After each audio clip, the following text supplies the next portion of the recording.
Welcome back to agenda 360। Karachi के violence के पस मंज़र में हम बात कर रहे हैं MQM की सियासत के हवाले से। MQM की सियासत अगर देखी जाए तो एक ज़ाहिर है एक बहुत वायलेंट हिस्ट्री भी रही है। साथ साथ कराची एक ऐसा शहर जहाँ पे स्टेक होल्डर्स बहुत सारे हैं, वहाँ सबसे बड़ा स्टेक होल्डर बन के रहना भी आसान नहीं होता, लड़ना पड़ता है अपनी टर्फ के लिए। और नज़र यही आ रहा है कि MQM बहुत लड़ी है और लोगों को साथ लेके चलना अगर सियासत का नाम है तो MQM की सियासत को भी समझना पड़ेगा। और रज़ा हारून साहब, मैं आपको मौका दूंगा कि आप समझा सकें हमें कि ये क्या सियासत है कि ANP से आप लड़े हुए हैं, PML नवाज़ से आपके ताल्लुकात बुरे हैं, पीपल्स पार्टी से कशीदगी है, सुन्नी तहरीक, हकीकी वगैरह वगैरह वगैरह। तो अगर साथ लेके चलने का नाम सियासत है तो आज मैं आपसे पूछूंगा आपका हिमायती कौन है, सियासी तौर पे कौन है, कौन सी वायबल सियासी पार्टी है जो अगली इलेक्शन में 2 सीटें भी लेगी जो आपकी हिमायती पार्टी है? क्योंकि मैं PMLQ को काटना चाह रहा था, इसलिए मैंने अगले इलेक्शन की बात कर ली। अच्छा, मैं ये बात करना चाह रहा हूँ आपसे कि ठीक है, ये आपकी ऑब्जर्वेशन हो सकती है, लेकिन PMLN के साथ हमने बड़ा अपने ताल्लुकात को मेंड किया है, ऑल्दो रिजर्वेशन है दोनों तरफ। लेकिन आपने देखा होगा कि 2 दिन का जो इजलास हुआ है, PMLN और MQM ने साथ मिलकर अपोजिशन का रोल किया और एजेंडा के ऊपर यूनिफाइड होकर उन्होंने असेंबली के अंदर अपना पॉइंट ऑफ व्यू पेश किया।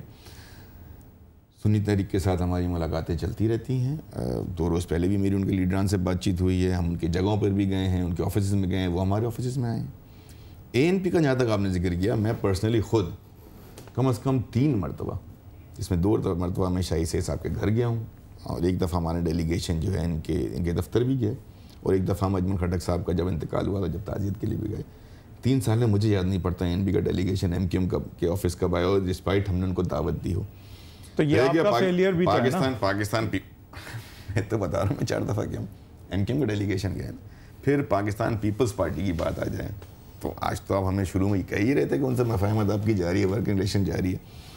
तो ऐसा नहीं है कि MQM ने अपनी सिंसियर एफर्ट्स ना की हों और ऐसा नहीं है कि हमारी सिंसियर एफर्ट्स आगे ना हो। आज भी एक और मिसाल आपको देता हूँ, जब सेनेट के अंदर लीडर ऑफ द अपोजिशन की बात आई तो MQM ने JUIF को सपोर्ट किया।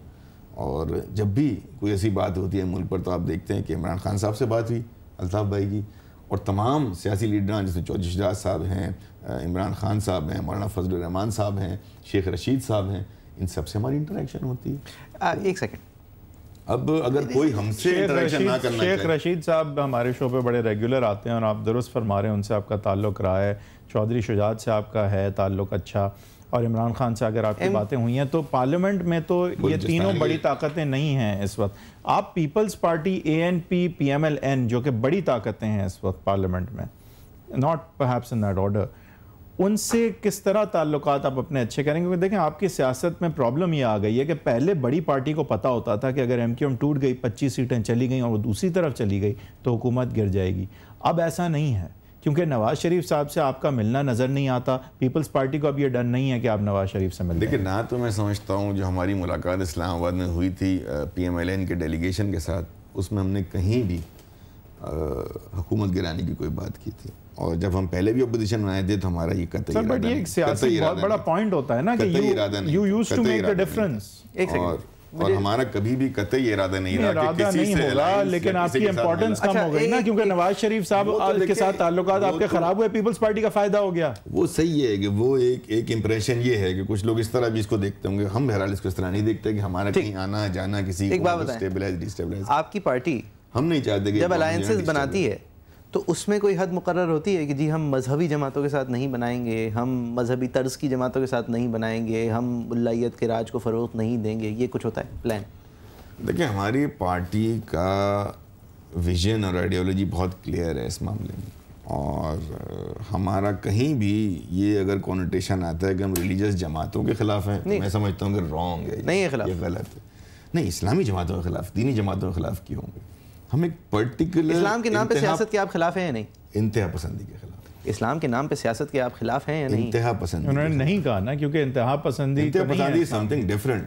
जो लोग इस्लाम का नाम इस्तेमाल कर लोगों को मिस इन्फॉर्मेशन के तहत खुल के बोले, किसका नाम लेना चाह रहे हैं? नहीं, मैं सबका नाम लेना चाह रहा हूँ। नहीं, ये तो आप मेरी तरह बात कर रहे हो जिसकी आपको इजाजत नहीं है। नहीं, वो आप वो वाला क्लिप देख लें, इस्लाम की तरह पर इनकी तरह उनकी तरह क्या है? Extremist and MQM are north and south poles. अच्छा, लेकिन अब जो इस्लामिक आइडियोलॉजी की तर्ज पे सियासत करेगा उसके साथ आप चलने को तैयार हैं, जब तक कि वो एक्सट्रीमिस्ट ना हो, चाहे उसने तालिबान को पढ़ाया हो, चाहे वो ये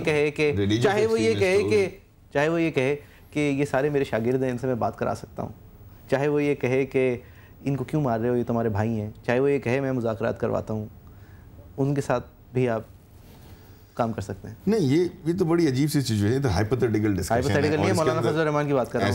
ऐसा हो नहीं, हमारा ये नहीं, हमारा ये है कि हम उनके साथ काम करेंगे। मौलाना फजल रहमान क्या इनके तो ताल्लुकात बहुत अच्छे हैं, आप किस तरह की बात कर रहे हैं? मौलाना फजल रहमान साहब की पार्टी को आपने क्या डिफाइन किया अभी? मैंने डिफाइन ये किया कि वो टीचर ऑफ द तालिबान थे, वन।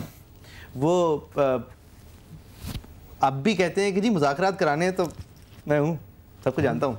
और वो पार्लियामेंट में भी फिर कहते हैं कि ये ड्रोन हमले, ये अमेरिका जो है वो जो शहबाज शरीफ साहब पार्लियामेंट में भी है जी, है पार्लियामेंट में। तो मुज़ाकरात की बात तो पीपल्स पार्टी भी करती है, मुज़ाकरात की बात अमेरिका कर रहा है, इमरान खान भी करता है। नहीं, इमरान खान साहब भी उनसे कोई बहुत बेहतर नहीं है। इमरान खान साहब भी करते हैं, वो भी करते हैं, चौधरी साहब भी करते हैं। नहीं, अमेरिका खुद करता है कि तालिबान से मुज़ाकरात। फजल रहमान साहब ने कर दी तो क्या बुरी बात है? जमात इस्लामी करती है, सभी करते हैं। मुज़ाकरात तो अच्छी चीज़ है यार, लड़ाई झगड़ा कहाँ से अच्छी चीज़ है? ट्रेनर थे आप मौलाना फजल रहमान साहब? आई डोंट नो यार, ये तो मुझे नहीं पता, तो फजल रहमान साहब बताएंगे, मैंने नहीं सुना आज तक कि वो ट्रेनर रहे। नहीं, इस तरह ट्रेनर नहीं कि फटते इस तरह हैं, वो ट्रेनर इस तरह थे कि ये आइडियोलॉजी बड़ी हसीन है, हम जिहाद पे जा रहे हैं, वार्म बॉर्डर्स की तरफ सोवियत यूनियन आ रहा है, कम्युनिस्ट बड़े बुरे होते हैं, हम लड़ने जा रहे हैं, अमेरिका हमारा हीरो है।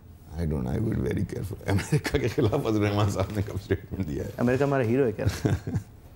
नहीं, मैं नहीं समझता था कि हमारी स्ट्रगल जो है वो ये है कि हमारा अपना एक विजन, अपनी एक फ़िलॉसफी है। हाउएवर जब आप इलेक्शन के बाद पार्लियामेंट में जाते हैं तो फिर पार्लियामेंट के अंदर दोस्तियां और पार्लियामेंट के अंदर अलायंसेस होते हैं। हमने कभी ठीक है, आपने क्लियर कर दिया, आखिरी लम्हात हैं सर, 1 मिनट रह गया है, आगे की बताएं, हल क्या है? लोग तंग हैं, 2 गिरोहों का तसादुम, 20 लोग मर गए। आगे का हल ये है कि गवर्नमेंट अपनी रिस्टैब्लिश करे, गवर्नमेंट अक्रॉस द बोर्ड सबके खिलाफ कार्रवाई करे, गवर्नमेंट हमारा डी वेपनाइजेशन का जो बिल नेशनल असेंबली में पड़ा हुआ है उसको उठाए, सारे मुल्क से असले को साफ करे, और तमाम सियासी कुव्वतें एक दूसरे का मैंडेट का एहतराम करें, एक साथ बैठें, बातचीत करें, मसले अपने बातचीत के जरिए हल करें। कोई किसी के इलाके पे बज़ोर ताकत, बज़ोर असला कब्जा नहीं कर सकता, ना उसको इस बात किसी के इलाके से क्या मुराद?